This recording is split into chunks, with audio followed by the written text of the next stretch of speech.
Hi masters, for you మీకోసం ఛానల్కి స్వాగతం సుస్వాగతం. ముందుగా మన జగద్గురువైన బ్రహ్మర్షి పితామహ పత్రిజీ గారికి, మన గురుమాతకి నా ఆత్మ ప్రణామాలు మాస్టర్స్. ఓకే మాస్టర్స్, ముందుగా అందరికీ కార్తీక మాసం శుభాకాంక్షలు మాస్టర్స్. మాస్టర్స్, మన ఛానల్లోని కార్తీక మాసం ధ్యాన శివోహం జరుగుతుంది మాస్టర్స్. ఈ నెల రోజులు 30 మంది మాస్టర్లు వచ్చి ఎంతో గొప్ప ఆత్మజ్ఞానం మనకు అందిస్తున్నారు. ఈరోజు చెప్పబోయే గొప్ప ఆత్మజ్ఞానం ఏంటంటే మాస్టర్స్, కార్తీక పౌర్ణమి గురించి, కార్తీక మాసంలో వచ్చే కార్తీక పౌర్ణం విశిష్టత గురించి ఈ ఆత్మజ్ఞానం అందించడానికి సీనియర్ పిరమిడ్ మాస్టర్ గారైన పద్మావతి గారు తెనాల నుంచి వచ్చారు. మేడం గారిని సాదరంగా ఆహ్వానించుకుందాం. నమస్తే మేడం, వెల్కమ్ మేడం.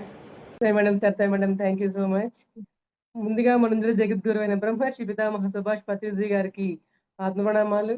మరి నాకు ఈ యొక్క జ్ఞానాన్ని పంచుకునే అవకాశం ఇచ్చిన శ్రీ ఫర్ యూ ఛానల్ వారి సత్య మేడం గారు, మరి సతీష్ సార్కి, వారి యొక్క పిల్లలకి ఆత్మపూర్వక ప్రణామాలు. ఎందుకంటే వారి బిడ్డలు కూడా వారికి ఎంతో సహాయ సహకారాలు అందిస్తూ ఉంటారు మాస్టర్స్. మరి మన జూమ్లో పార్టిసిపేట్ అయిన మాస్టర్లకి, యూట్యూబ్లో వీక్షించే మాస్టర్లందరికీ కూడా ఆత్మపూర్వక ప్రణామాలు. మరి నేను ఈ ధ్యానంలోకి రావడానికి కారణమైన శ్రీవా కాళహస్త వాస్తువులని శ్రీ మునిబాబు గారికి ఆత్మప్రణామాలు తెలియపరుస్తున్నాను మాస్టర్స్. మరి మనం ఇప్పుడు కార్తీక మాసంలో ఎన్నెన్నో పూజలు చేస్తుంటాం. కార్తీక మాసం అంటే ఏంటో తెలుసుకునే ప్రయత్నాలు చేస్తుంటాము. మరి శివోహం ధ్యానం ప్రోగ్రామ్స్ జరుగుతున్నాయి అన్నారు సరిత మేడం గారు. మరి శివోహం అంటే ఏమిటి, శివోహం యొక్క ధ్యానాలు ఏమిటి, కార్తీక మాసంలోనే ఎందుకు చేస్తారు, మరి కార్తీక మాసంలోనే ద్వాదశ జ్యోతిర్లింగాలని ఎందుకు ధ్యానం చేస్తారు, మరి వాటి యొక్క ప్రశస్త్యం ఏంటని మనం గత 12 రోజులుగా మరి ద్వాదశ జ్యోతిర్లింగాల గురించి చెప్పుకున్నాము. మరి కార్తీక మాసంలో వెలుగుల్లో ఎంతో ఆనందిస్తున్నాం అని చెప్పి మనం చెప్పుకుంటూ ఉన్నాము. మరి జ్యోతులు ఎందుకు వెలిగిస్తాము, ఆ జ్యోతులు వెలిగించడం వల్ల మనం పొందే ఆనందం ఏంటి, అసలు నిజంగా మనం తీసుకోవాల్సిన ఆనందం ఏంటి అనే విషయాన్ని ఇంకొంచెం నాకు తెలిసినంతలో వివరిస్తాను మాస్టర్స్. మరి నేను కూడా గత కొంతకాలంగా కార్తీక మాసంలో 365 కట్టెలు అనేది వెలిగించడం జరుగుతూ ఉంటుంది. కానీ ఇన్నాళ్ళు కార్తీక మాసం వస్తే దీపాలు పెడతారు, అంతవరకే తెలుసు. 365 ఒత్తులు వెలిగిస్తాం, అంతవరకే తెలుసు.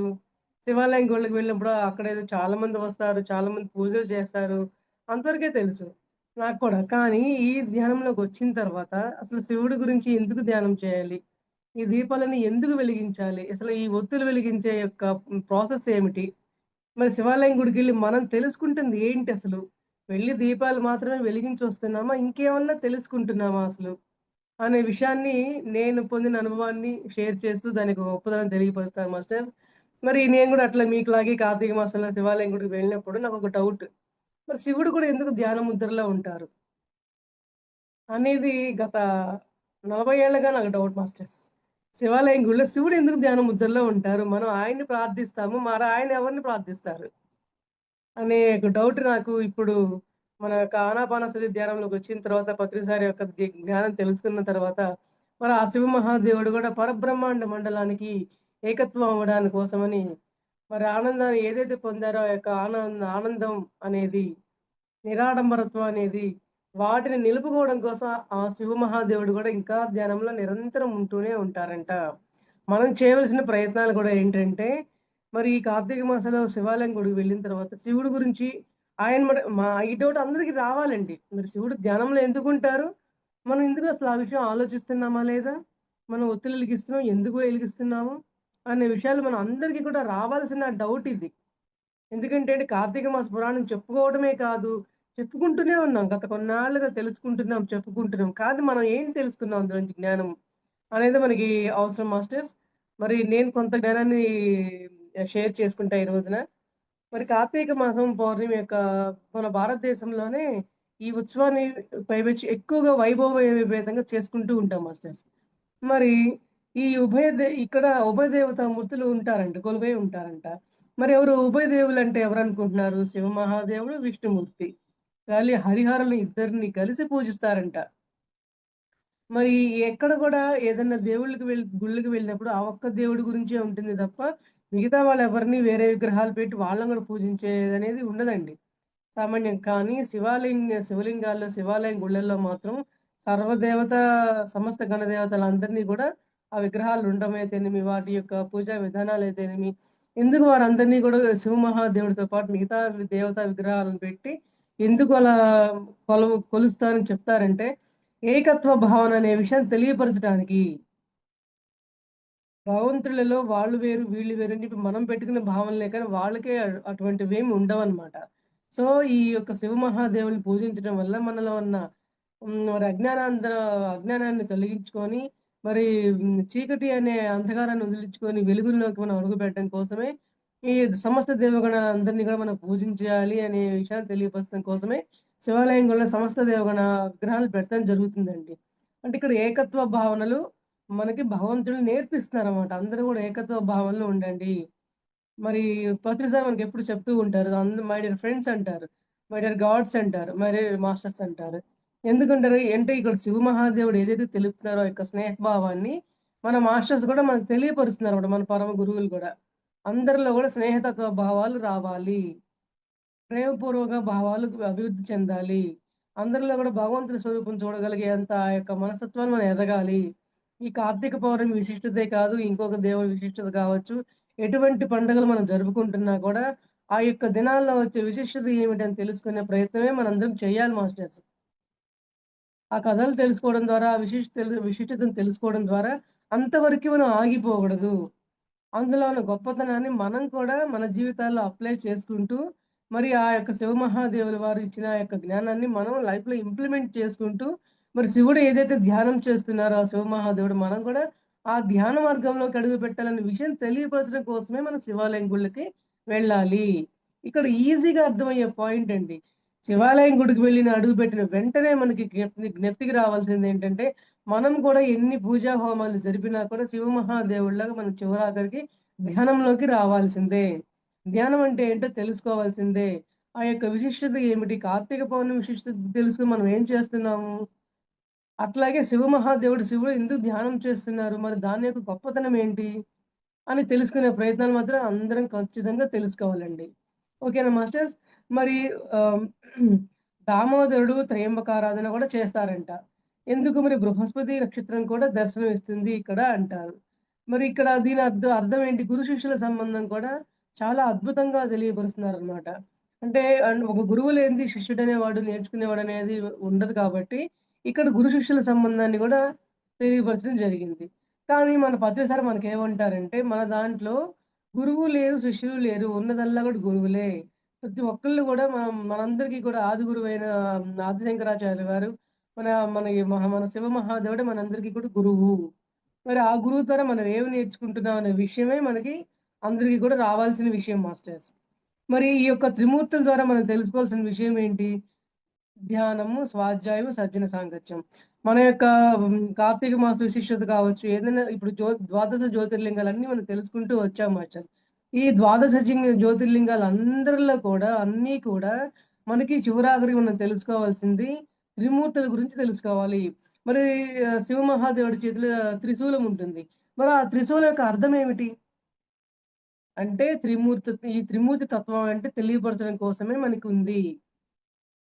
ధ్యానం, సజ్జన సాంగత్యం, స్వాధ్యాయం గురించి. మరి వీటి ద్వారా మనం ఇంకా తెలుసుకోవాల్సిన విషయం ఏంటంటే, మనలో ఉన్న తమో, రజో సాత్విక గుణాలన్నింటిని కూడా మనం దాటుకుంటూ వెళ్ళాలి. ఈ త్రిమూర్తులు మనం తొలగించుకోవాలి అంటే, బ్యాలెన్స్ చేసుకోవాలంటే మరి ఈ త్రిమూర్తులు కావాలి.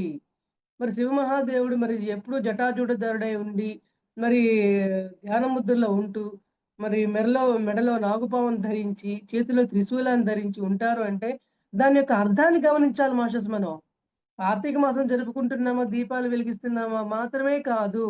మనలోని అంధకారాన్ని తొలగించుకొని జ్ఞానం అనే దీపాన్ని వెలిగిస్తున్నామా లేదా అనే విషయం తెలుసుకోవడం కోసమే మనం ఈ యొక్క దీపారాధన చేస్తాము.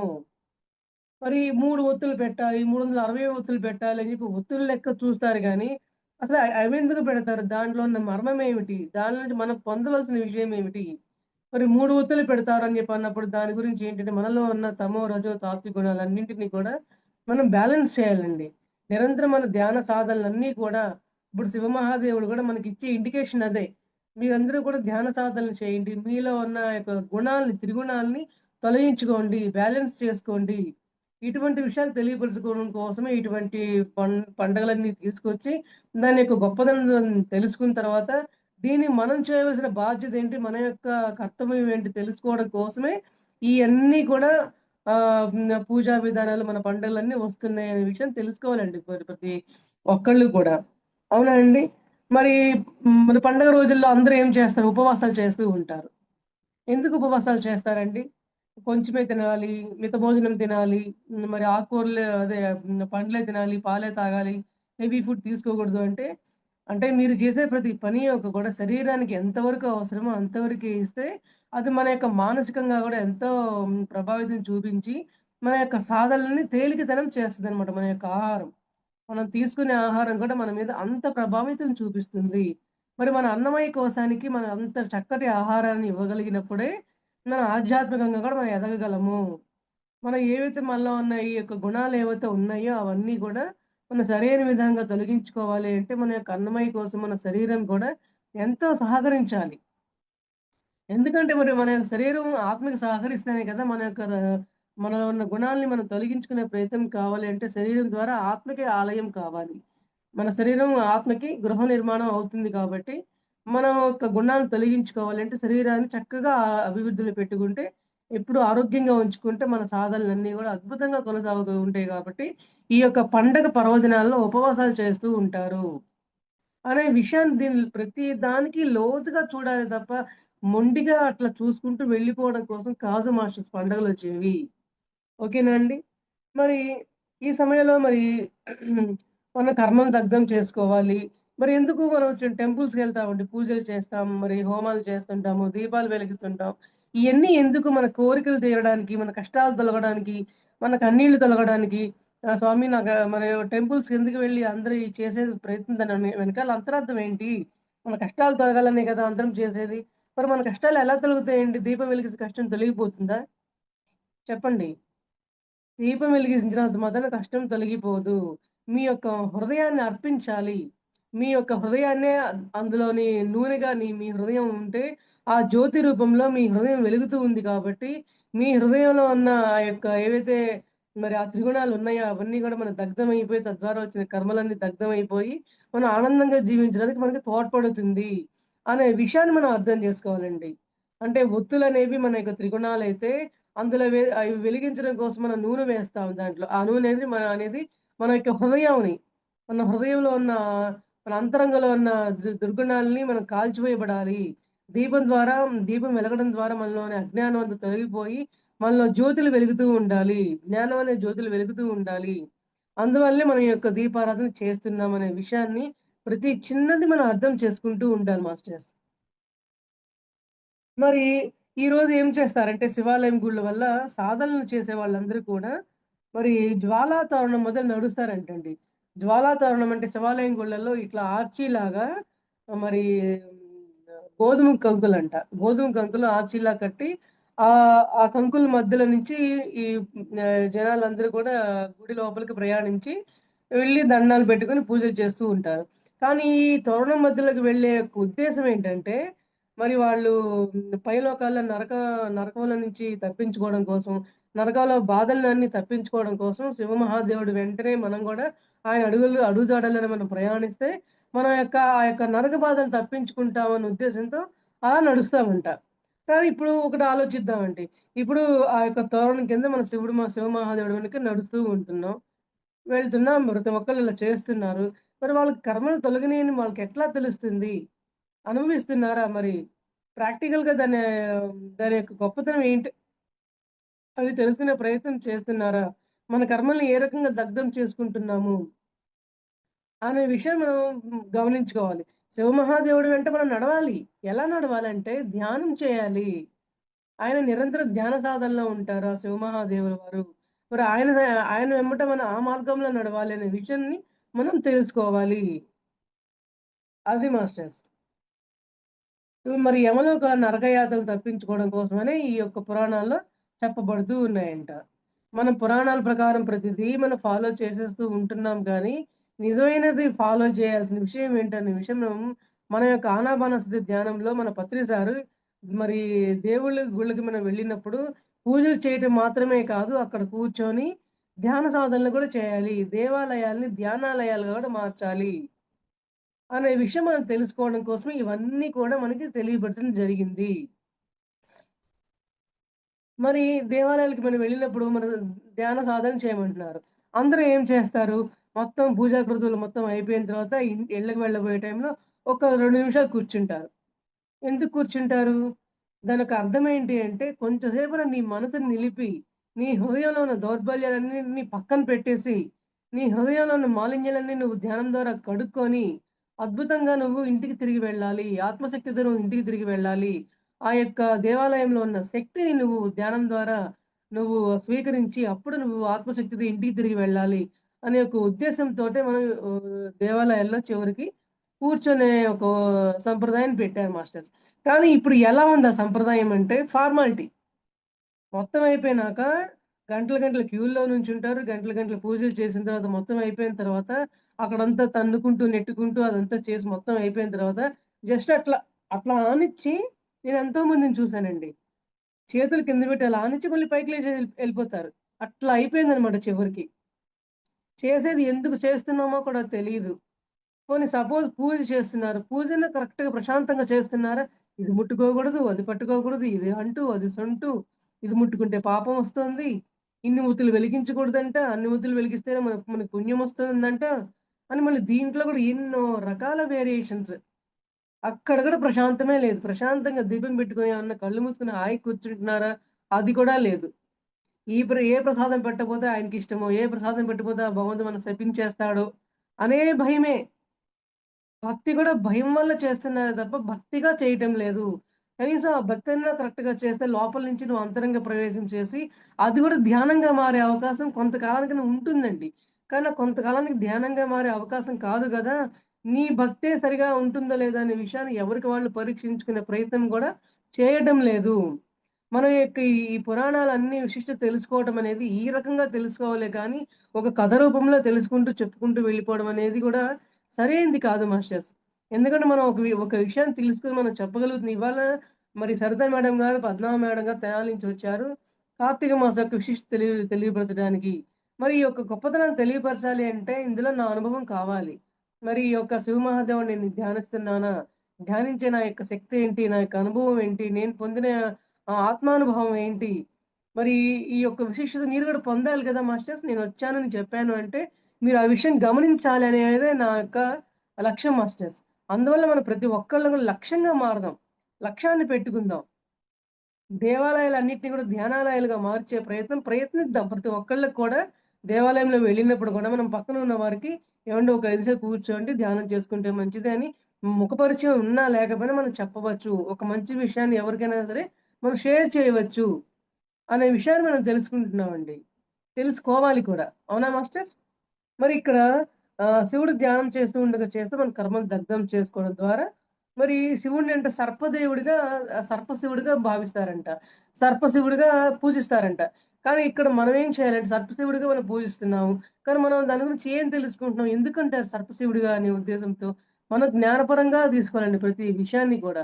మరి మనం ధ్యానం చేసేటప్పుడు మన యొక్క నాడీ మండలంలో మరి 3:30 చుట్టలుగా పెట్టుకున్న ఈ యొక్క కుండలిని శక్తిలో మన యొక్క వెన్నుపాములో ఉంటుందండి ఆ యొక్క శక్తి.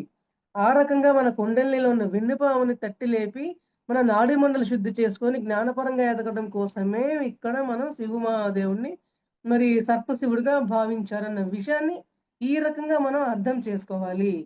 అంటే శివుడి మెడలో సర్పం ఉంటుంది కాబట్టి సర్పశివుడిగా కాదు.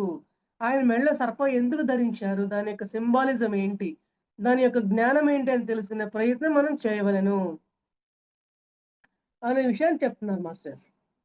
మరి ప్రతి ఒక్కళ్ళం కూడా ఈ ఉత్సవాల్లో మరి ఎందుకు చేస్తూ ఉంటామంటే సరే కష్టాలు తొలగించుకోవడం కోసం మనం వెళ్తాం. కనీసం ప్రశాంతత కోసమని వెళ్తాం కదా టెంపుల్‌కి.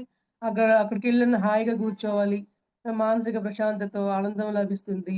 మరి కార్తీక పౌర్ణమి వెలుగుల్లో మనందరం ఎంతో ఆనందిస్తూ ఉంటాం. ఆ వెలుగుల్లో మనల్ని చూసుకొని మనమే అబ్బా! ఎంత బావుంది, ఎంత హాయిగా ఉంది. మరి ఈ హ్యాపీనెస్ మరి రోజు కావాలి కదా మాస్టర్స్. ఏ ఒక్క కార్తీక మాస రోజునే ఆ యొక్క ఆనందం కావాలా మనకి? ఆ వెలుగులు ఆ ఒక్కరోజే మనకు కావాలా? ప్రతిరోజు కావాలి కదా! ప్రతిరోజు కావాలి అంటే మనం ఏం చేయాలి? ఆ రోజు చేసిన యొక్క దీప వెలుగుల్లో ఉన్న కాంతి యొక్క అర్థాన్ని తెలుసుకొని, ప్రతిరోజు మన జీవితాన్ని ఎలా వెలుగులమయం చేసుకోవాలనే ప్రయత్నాన్ని చేయాలి. అవునా అండి?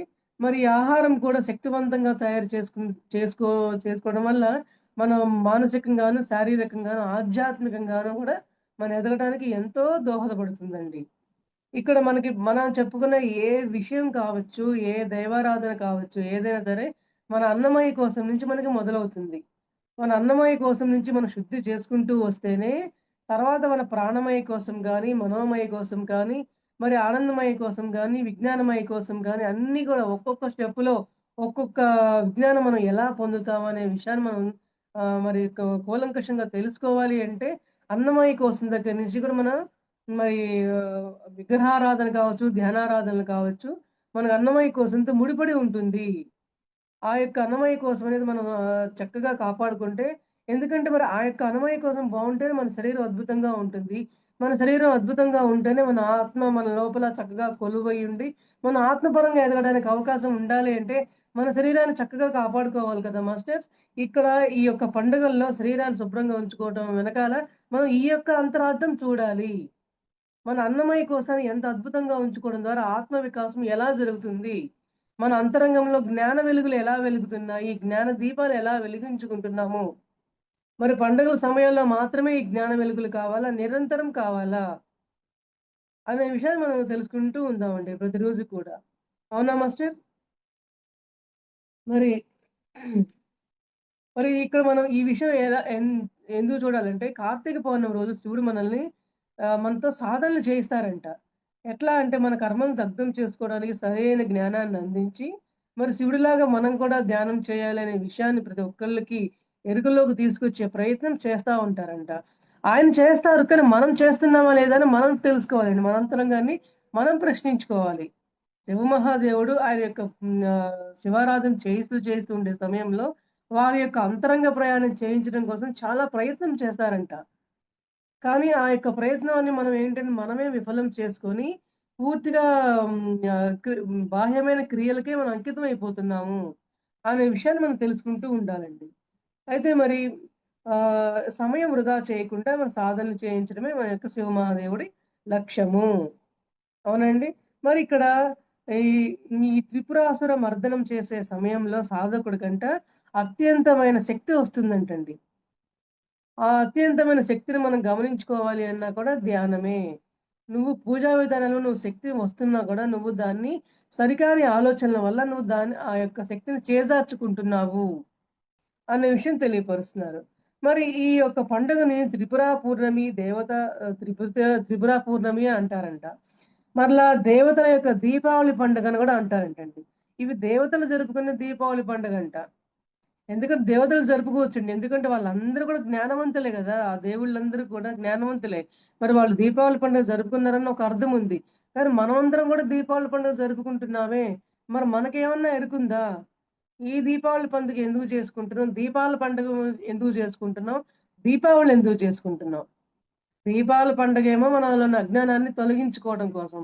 దీపావళి పండుగేమో మనలో ఉన్న ఆ రాకాసి గుణాన్ని మర్దనం చేసుకోవడం కోసం చేసుకుంటున్నాము అనే ఎరుక మనలో ఉందా అని చూస్తున్నారండి. అయితే మరి నరకాసుర వధ అయిన పక్క రోజున కార్తీక మాసం వస్తుందంట. మరి నరకాసుర వధ జరిగిన సందర్భంగా దీపావళి జరుపుకుంటాం. మరి నరకాసుర వధ అంటే మన అంతరంగ పరివర్తన రావడం కోసమే మనం జరుపుకుంటాము అని చెప్తున్నారండి. ఇది నిజమైన నరకాసుర వధ అంటేనే మన అంతరంగంలోని అరిషడ్వర్గాలను కావచ్చు, మరి త్రిగుణాలైన తమో, రజో, సాత్విక గుణాలను కావచ్చు, మరి వీటన్నింటిని తొలగించుకునే ప్రయత్నం మనం నిరంతరం ఈ సాధనలు మనకు ఉపయోగపడేదే అందుకోసమండి. అందువల్ల ఈ యొక్క కార్తీక పురాణ కథలు కావచ్చు, పుస్తకాలు కావచ్చు, అందరూ కూడా పారాయణం చేస్తూ ఉంటారు. కానీ పారాయణం చేయడం మంచిదేనండి. తప్పేమీ కాదు. పారాయణం చేయడం ద్వారా మనం తెలుసుకునే ప్రయత్నం అనేది ఖచ్చితంగా జరగాలి. మన లైఫ్‌లో ఆ పారాయణంలో ఉండే ఆ యొక్క కథల రూపంలో ఉండే యొక్క ఆ జ్ఞానమంతా మనం తీసుకుంటున్నామా లేదా అనేది ఇక్కడ పాయింట్. అవునా అండి? ఇక్కడ అందరికి స్వాధ్యాయం అవసరం అని చెప్పని మరి కార్తీక పురాణాలను అర్థమవుతుంది. ఈజీగా ఇక్కడ క్యాచ్ చేయొచ్చు పాయింట్. మరి పొద్దుగూకులు కార్తీక పురాణ కథలు వింటూ ఉంటాం. మరి పుస్తకాలు చదువుతూ ఉంటాం. దాని అర్థం ఏంటి? స్వాధ్యాయమే కదా! కథలు వినటం అంటే ఏంటి? దానిలో నీతుల గురించి తెలుసుకోవటమే కదా! ఆ నీతి తెలుసుకొని మనం ఏం పాటిస్తున్నాం? ఏం ఆచరిస్తున్నాము? పుస్తకాలు ఎన్నో చదువుతున్నాం. మరి ఏం పాటించగలుగుతున్నాము?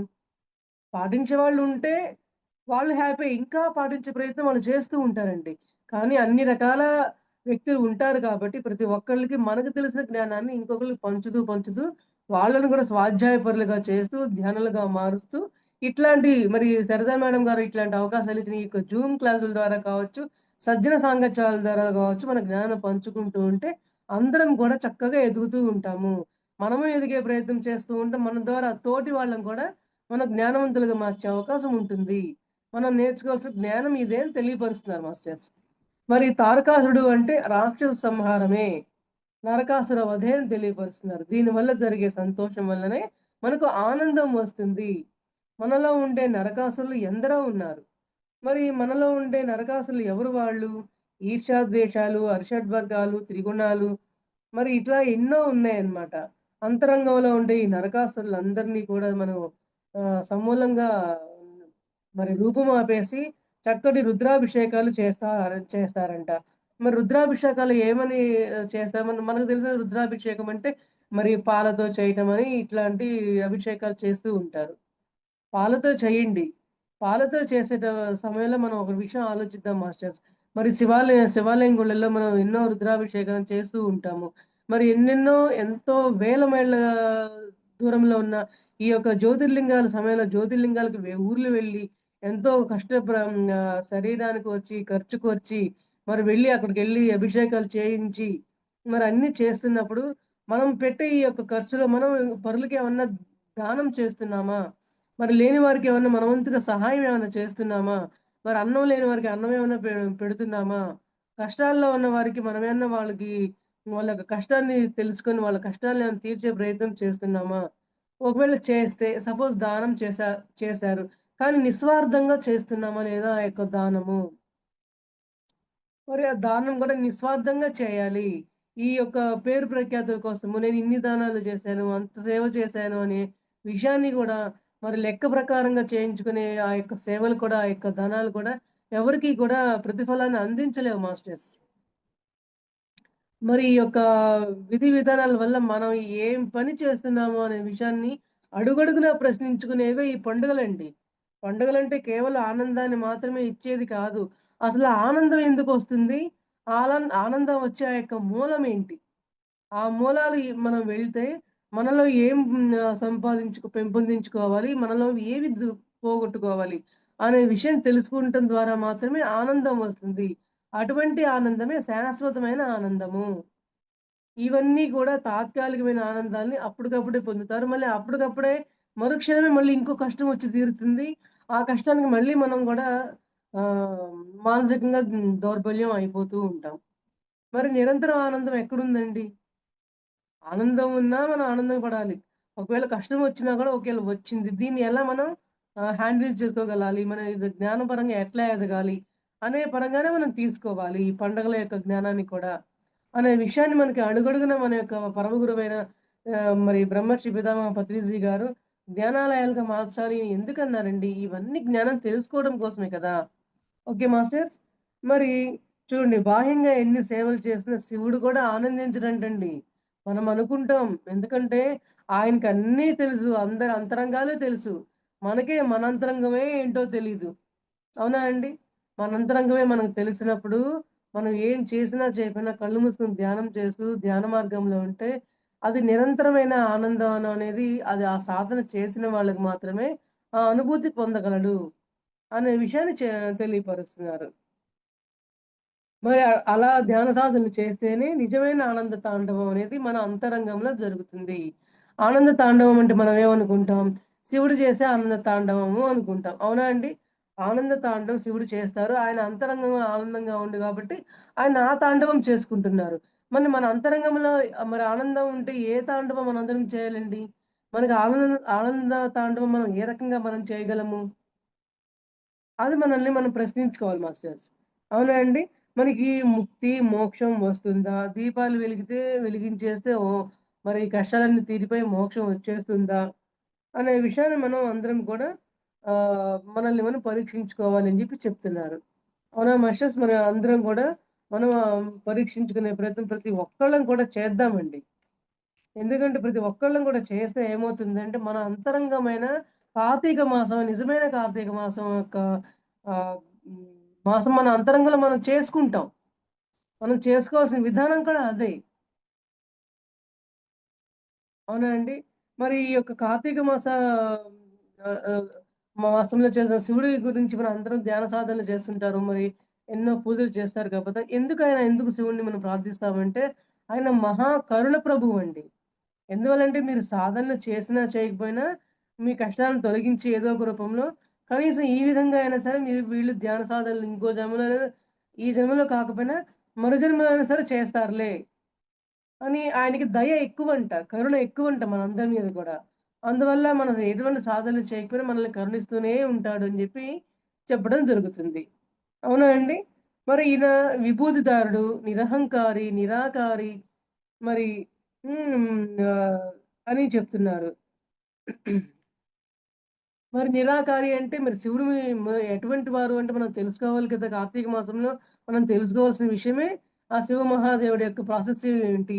ఆ కార్తీక మాసంలో ఇయన్నీ మనం ఎందుకు చేస్తాము అంటే, మరి శివుడి గురించి మనం తెలుసుకోకపోతే మనం కూడా ఆ విధంగా ప్రయత్నం చేయాలి కదా అండి! అందువల్ల ఆయన నిరాకారి అంటే ఆయనకి ఒక శక్తికి ఒక రూపం అంటూ లేదు. మనమే ఏర్పరచుకున్నాం. మనం ఒక స్థితిగతుల్ని స్థిమితపరచుకోవడం కోసం మనమే ఏర్పరచుకున్నాము. మరి నిరాడంబరుడు. ఎంతో ఆడంబరం లేని వ్యక్తి అని అర్థం అన్నమాట. అంటే చూడండి మరి పార్వతీదేవి శివమహాదేవుడిని మరి ఆ, తపస్సు చేసి మరి ఆయన్ని వివాహం ఆడడం జరిగింది. ఎందుకు వివాహం ఆడడం జరిగింది? ఆవిడొక మహారాణి అయినా గూడా ఆవిడంత ప్రాపంచిక విషయాల్లో ఉండే ఆవిడైనా సరే ఆమెకి ఆత్మశక్తి గల వ్యక్తి కాబట్టి మరి శివుడి కోసం ధ్యాన సాధనలు బాగా చేసి మరి ఆయన్ని పొందగలిగింది. అందుకే మరి ఆవిడకి ఎంత స్థానం వచ్చింది? మరి అర్ధనారీశ్వరుడు అని పేరొచ్చింది. మరి చూడండి, ఆ యొక్క స్త్రీ ప్రతి ఒక్కళ్ళు గూడా అర్ధనారీశ్వరుని మనం పూజిస్తున్నాము అంటే, ధ్యానిస్తున్నాము అంటే, ఇక్కడ అర్ధనారీశ్వరుడి తత్వం మనం ఎలా తీసుకోవాలి అంటే, ఇటు ప్రాపంచికము, అటు ఆధ్యాత్మికము 2 రకాలుగాను మనం బ్యాలెన్స్ చేయాలి జీవితంలో. మనది మధ్య మార్గం అని మనది ప్రతిసారి చెప్తూనే ఉంటారు. ద గోల్డెన్ మిడిల్ పాత్ మనది.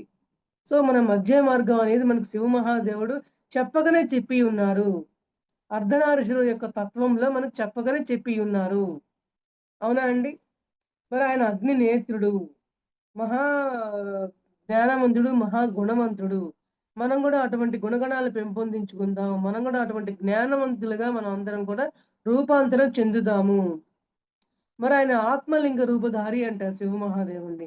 మరి మనం కూడా మన ఆత్మలింగాల్ని మనం ఓపెన్ చేసుకోవచ్చండి. ఎట్లా మరి మన యొక్క ఆత్మని మనం చూసుకోవాలి అంటే, మన ప్రయాణం ఎటువంటి విధంగా ఉండాలి? మరి ఆనాపానసతి ధ్యానం చేస్తే విశ్వమయ ప్రాణశక్తి బ్రహ్మరంధ్రం గుండా ప్రవేశించడం ద్వారా మన లోపల కర్మలన్నీ కూడా తొలగి దివ్యనేత్రం ఉదయించి, తద్వారా మన కర్మలన్నీ తొలగించడం ద్వారా మనకి ఆత్మనేత్రం ఉదయిస్తుంది. అంతరంగ ప్రయాణం జరిగేలా చేస్తుంది. మనోనేత్రం ఓపెన్ అవుతుంది. అందువల్ల తద్వారా మన ఆత్మలింగాన్ని మనం దర్శించుకోవచ్చు. మన యొక్క శివమహాదేవుని మనకు కూడా చెప్పే యొక్క జ్ఞానం ఏంటంటే, ఎవరి ఆత్మని వారే దర్శించుకోవచ్చు. ఎవరి ఆత్మలింగాన్ని వారే పరిశీలించుకోవచ్చు అనే విషయం తెలియపరుస్తున్నారండి. మరి శివమహాదేవుడిని ఇంకా కూడా ఏమంటారంటే, పుత్ర శోకహరుడుగా అంటారంట. పుత్ర శోకాన్ని తీసేస్తారంట శివమహాదేవుడు. అందుకోసం శివుడిని ఎక్కువగా ప్రార్థిస్తారంటండి. మరి ఎందుకు శివమహాదేవుడిని ఎక్కువగా అందరూ ప్రార్థిస్తారంటే, మరి పుత్ర శోకాన్ని తీసేస్తారు, పున్నామ నరకాన్ని దాటిస్తారు అని చెప్పని అంటారంట. మనం నిజంగా ప్రార్థించాల్సిందేంటంటే పుత్ర శోక దూరం చేసుకోవడం కోసమా? లేదంటే మన శోకాన్నే మన అంతరంగ శోకాన్నే మనం దూరం చేసుకోవడం కోసమా? మరి పున్నామ నరకం దాటించేది పుత్రుడా? లేదంటే మనల్ని మనకి మనమేనా? అంటే ఇక్కడ మనం ఎలా తీసుకోవాలి అంటే, పుత్రుడు అంటే మన అంతరంగంలో వెలుగుతున్న జ్యోతి. మన అంతర్జ్యోతిని మనం పుత్రుడుగా మనం భావించి, మన యొక్క జన్మాంతరంలో మన మన యొక్క జీవితం చరమాంక దశలో మనం ఆత్మపరంగా ఎటువంటి విధంగా ఎదిగాము. మన ఆత్మను ఎదిగించుకోవడం కోసం మన అంతరాత్మ అనే పుత్రుడిని మనం ఎలా ఆహ్, హ్మ్, ఆహ్, ఆ పుత్రుడి ద్వారా జ్ఞానం పొంది, మన చరమాంక దశలో ఎటువంటి జ్ఞానవంతులుగా తయారయ్యాము. అన్న విషయం తెలుసుకోవడం కోసమే మన యొక్క ప్రయత్నాలు జరుగుతూ ఉన్నాయి మాస్టర్స్. అందువల్ల కార్తీక మాసం యొక్క గొప్పతనం తెలుసుకొని మనం ధ్యాన సాధనలు చేస్తే మన అంతరంగంలో ఉన్న ఈ యొక్క నరకాసురుడిని కావచ్చు, త్రిగుణాలని కావచ్చు, మనుషుల వర్గాల్ని కావచ్చు, వీటన్నింటినీ కూడా తొలగించుకోవాలి అంటే మన అంతరంగంలో ఉన్న ఆ యొక్క పుత్రుణ్ణి, ఆత్మ అనే పుత్రుణ్ణి, ఆత్మలింగం అనే యొక్క లింగాన్ని మనం దర్శించుకోవాలి అంటే మనం నిరంతరం సాధనలు చేస్తూ ఉండాలి. మన యొక్క సాధనల వల్ల మాత్రమే మనం తరింపబడతాము. మన కర్మలు దగ్ధం చేయబడతాయి. అంతవల్లనే తప్ప మనం గుళ్ళకి వెళ్ళిన రకరకాల చర్యల వల్ల మన కర్మను తొలగించుకునే అవకాశం లేదు మాస్టర్స్. అవన్నీ కూడా మనల్ని మనం ముందు అసలు ఒక స్థితిలో ఉంచుకోవడం కోసమని మనం ప్రయత్నం చేసే ప్రయత్నాలే కానీ, మన నిరంతర ప్రయత్నం, అసలైన ప్రయత్నం, నిజమైన ప్రయత్నం ఏంటంటే మరి ఆ యొక్క శివమహాదేవుడి యొక్క అరు పాదాల యొక్క అడుగుల్లో మనం కూడా ప్రయాణించటమే. మరి ఆయన యొక్క పాదాల అడుగులు ఏంటయ్యా అంటే ధ్యాన మార్గమే. మరి ఆయన యొక్క చేతిలో ఉండే యొక్క త్రిశూలం యొక్క అర్థం ఏంటి అంటే మరి త్రిగుణాలు మనం అందరం జయించాలి. ఎవరి ద్వారా? త్రిమూర్తుల ద్వారా. మరి ధ్యానము, స్వాధ్యాయం, సజ్జన సాంగత్యం ద్వారా. మరి శివమహాదేవుడి మెడలో మరి పాము ఉంటుంది. ఆ యొక్క పాముకి ఆ యొక్క ఆ సర్పధారుడిగా శివుణ్ణి మనం పూజించినప్పుడు మనం తెలుసుకోవాల్సిన జ్ఞానం ఏంటంటే మనం ఆనాపానసతి ధ్యానం చేసినప్పుడు మనలో జరిగే నాడీ మండలం ద్వారా మన వెన్నుపాములో ఆ యొక్క ఆ నాడి మండలం ఓపెన్ అయిన తర్వాత ఆ యొక్క కార్యక్రమంలో నాడి మండల శుద్ధిలో మనం అంతరంగంగా కూడా ఆత్మోన్నతి జరుగుతుంది మనలో. అటువంటి ఆత్మోన్నతి కోసం మన ప్రయత్నం జరగాలనే దానికి సింబాలిజం గా మరి శివమహాదేవుడు మెడలో నాగుపామును ధరించడం జరుగుతుంది. చేతిలో త్రిశూలాన్ని ధరించడం జరుగుతుంది. మరి విభూది చారులు అడ్డంగా 3 ఉంటాయన్నమాట. మరి వాటి యొక్క అర్థాలు కూడా అవే. మనకి నిరంతరం కూడా త్రిమూర్తుల్ని మనం గుప్పెట్లో పెట్టుకుంటే మన త్రిగుణాలను నిరంతరం కూడా జయించుకుంటూ రావచ్చు. మన కార్తీక మాసపు యొక్క దీపపు వెలుగుల్లో మన ఆనందమైన జీవితాన్ని మనం జీవనం కొనసాగించవచ్చు అనే విషయాలు ఎరుగుపరుచుకోవడం కోసమే మన కార్తీక మాసం యొక్క గొప్పతనాన్ని మరి కార్తీక మాసంలో మనం చేసే యొక్క సాధనల యొక్క గొప్పతనం తెలియపరచడం కోసమే మనకి ఈ యొక్క కార్తీక మాసం ఇవ్వడం జరిగింది మాస్టర్స్. అందువల్ల మనందరం కూడా మరి నిజమైన కార్తీక మాసం అంటే ఏంటో తెలుసుకొని నిజమైన జ్ఞాన దీపాన్ని వెలిగించుకుందాం. అంతరంగ జ్యోతుల వెలుగులో మనం ఆనందిద్దాము. నిజమైన త్రిగుణాల్ని మనం తొలగించుకుందాము. మనలో ఉండే ఆ నరకాసురుడిని మనం వధిద్దాము. Okay masters. మరి ఈ రోజున కార్తీక మాసం యొక్క గొప్పతనం ఏంటో మరి నేను కూడా దాన్ని నా యొక్క జీవనంలో ఆచరించుకుంటూ మరి ఆ ఆచరణ ద్వారా వచ్చే యొక్క జ్ఞానాన్ని కూడా అందరికీ పంచే అవకాశం ఇచ్చిన శ్రీ ఫర్ యూ ఛానల్ అయిన శ్రీ సరిత మేడం గారికి, సతీష్ మాస్టర్ గారికి మరి నా ఆత్మపూర్వక ప్రణామాలు తెలియపరుచుకుంటూ అందరూ కూడా జ్ఞానవంతమైన దీపాలు వెలిగించవలనని చెప్పి నేను అందరిని ఆకాంక్షిస్తూ మాస్టర్ మనం అందరం కూడా ఈ రోజున ఒక్క 10 నిమిషాలు ధ్యానం చేసుకుందాం మాస్టర్స్. జ్ఞానం తెలుసుకున్న తర్వాత మనం ధ్యానం చేస్తే మనం తెలుసుకున్న విషయాలన్నింటినీ కూడా మనం అంతరంగంలోకి తీసుకొచ్చుకున్న తర్వాత నిజమైన మన కర్తవ్యం ఏమిటి అని మనకు ధ్యానంలో మనకు తెలుస్తుందండి. అందువల్ల ఇప్పుడు దాకా మనం తెలుసుకున్న ఏవైతే విషయాలు ఉన్నాయో మన ధ్యానం ద్వారా మనల్ని మన అంతరంగంలో మనల్ని మనం తట్టి లేపుకునే ప్రయత్నం చేద్దాము. Okay masters, thank you so much. మరి అందరం కూడా ఒక 10 నిమిషాలు ధ్యానంలో కూర్చుందాం మాస్టర్స్.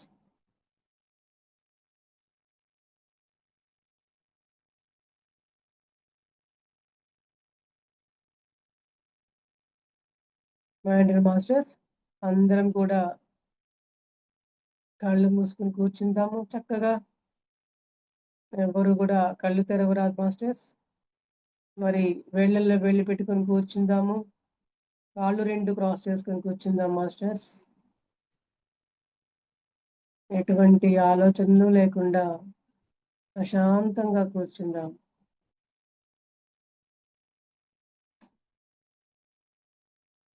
మన శ్వాసనే గమనిద్దాం మాస్టర్స్.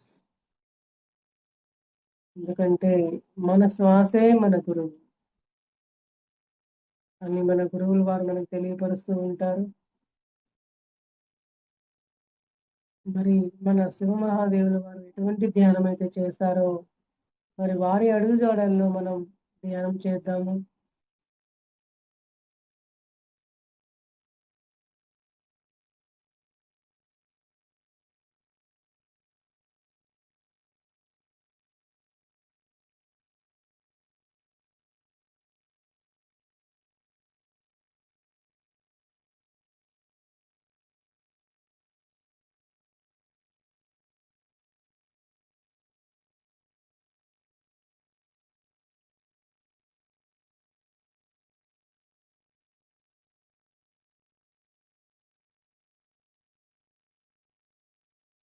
ఎవరు కళ్ళు తెరవరాదు మాస్టర్స్. ఉచ్ఛ్వాసలనే గమనిద్దాం.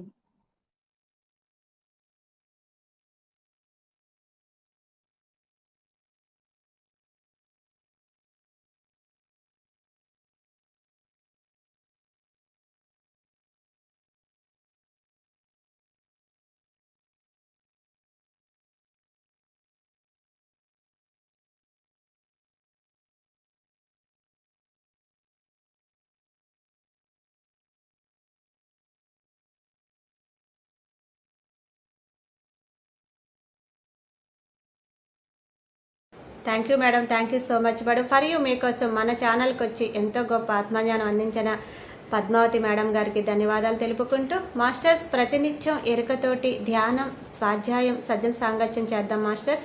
అందరి చేత చేయిద్దాం మాస్టర్స్. మన వైజాగ్కి మెగా పిరమిడ్ రావాలని పరమ గురువుల కోరిక, పత్రి గారి కోరిక, పత్రి మేడం కోరిక మాస్టర్స్. మనం అందరం సంకల్ప ధ్యానం చేసి వైజాగ్కి మెగా పిరమిడ్ వచ్చేలా చేద్దాం masters. Thank you masters. Thank you, thank you, thank you.